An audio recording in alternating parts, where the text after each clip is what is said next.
عائشة يا أخي الظهر 4 ركعات فقط. وش كنتي تصلي؟ كنت نصلي في النافلة. طيب قولي لي وش هما النوافل اللي كان النبي صلى الله عليه وسلم يصليهم ووصانا أنه نصليهم. النبي صلى الله عليه وسلم كان يحافظ على 12 ركعة في يومه وليلته عليه الصلاة والسلام. هذو الركعات تسمى الرواتب، يحافظ عليها مع الصلوات الخمسة، وهي كالآتي: 2 قبل صلاة الصبح، 4 قبل الظهر، 2 بعد الظهر، و2 بعد المغرب، و2 بعد العشاء.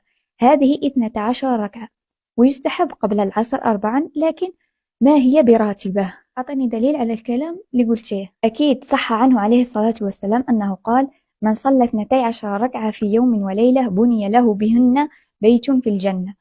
رواه مسلم.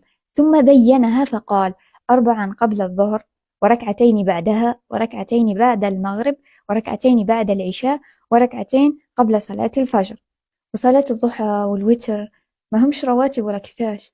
هذه الصلوات من النوافل المستحبة، وهي كثيرة، منها صلاة الضحى والوتر، تحية المسجد، التراويح، الاستخارة، إلى آخره. طيب وش هو الفضل اللي يحصل عليه المسلم بعد ما يؤدي هذه النوافل؟ النوافل فضلها كبير على المسلم، ومن أهم فضائل صلاة التطوع أنها سببا لرضا الله ومحبته لعبده.